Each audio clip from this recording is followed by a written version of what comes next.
This channel does not promote any violent, harmful, or illegal activities. All content provided by this channel is meant for an educational purpose only. Press কনফারেন্সের শুরুতে আজকের বড় খবরে নজর রাখতেই হচ্ছে দীপ। বাংলার সীমান্ত ব্যবহার করে কি অস্ত্র বিস্ফোরক পাচারের ছক?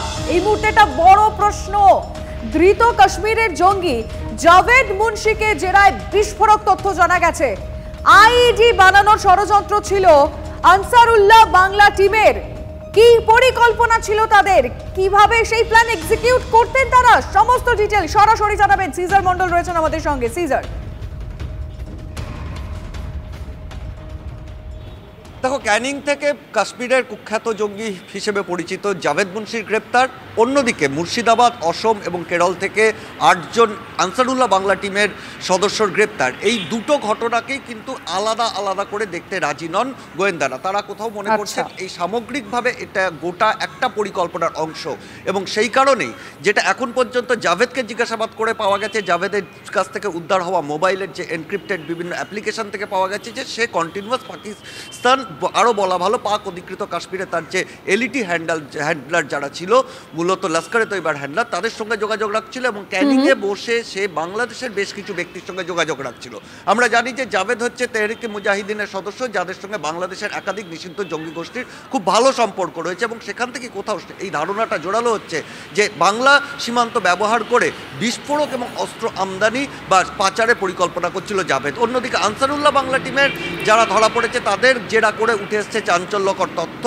সাদ রাদি এবং মিনারুল, এই দুজন তারা কিন্তু বীরভূম এবং ঝাড়খণ্ডের বিভিন্ন খাদান এলাকায় গিয়েছিল সেখান থেকে জিলেটিন স্টিক আনতে, কারণ তাদের পরিকল্পনা ছিল আইডি তৈরি করে বিস্ফোরক ঘটানো। এবং সেই জিলেটিন স্টিক তারা প্রাথমিকভাবে দাবি করছে তারা নাকি হাতে পায়নি, কিন্তু সেটা বিশ্বাস করছে না গোয়েন্দারা। তারা মনে করছে অন্য কোথাও সেগুলো মজুত করা রয়েছে। এই স্লিপার সেলগুলোর বাকি সদস্যরা সেগুলোকে কিন্তু অ্যাক্টিভেট করতে পারে, এই পরিকল্পনা এগিয়ে নিয়ে যেতে পারে, এবং সেখানেই মনে করা হচ্ছে সামগ্রিকভাবে একটা বড় পরিকল্পনার এটা অংশ। একেবারে নজর থাকবে এই মুহূর্তে বড় খবর। সিজার, ধন্যবাদ তোমায়।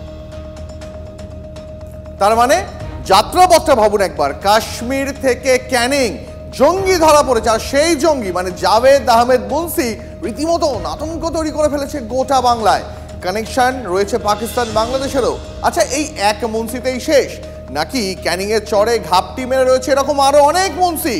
ক্যানিং এ অবাধে আসছে থাকছে বাংলাদেশি নাগরিকরা, এই কথা আমরা বলছি না, এই কথা বলছেন স্থানীয় বাসিন্দারাই। আচ্ছা, কিভাবে ওপার থেকে এপারে আসা যাচ্ছে এবং ঘাঁটি গাড়া যাচ্ছে, খোঁজ নিল TV9 বাংলা। বাংলাদেশ থেকে যারা এসেছে তারা বেশিরভাগ ক্যানিং এ আসে। আচ্ছা, বাংলাদেশ থেকে যারা এসেছে ক্যানিং এর কোন জায়গাটা বেশি আছে? ওই যে তোমার একদম এই চরপাড়াটা পুরোটা, মানে এই যে ব্রিজটা ঠিক আগেই যে চরটা দেখলাম সেখানে প্রচুর বাংলাদেশের মানুষ আছে। ওইটা পুরো চরটা পুরো ব্লক করে নিয়েছে, পুরো ব্লক করে নিয়েছে। তাও কতদিন ধরে? প্রায় 12-13 বছরের ভিতরে একদম পুরো। আচ্ছা, এবং আস্তে আমি দেখলাম যে খুব চকচকে টিন দেওয়া বাড়ি, মানে আস্তে আস্তে নতুন আরো বাড়ি হয়েছে।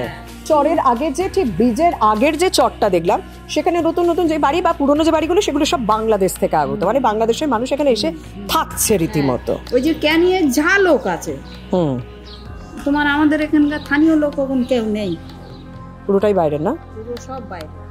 কিভাবে ঢোকে?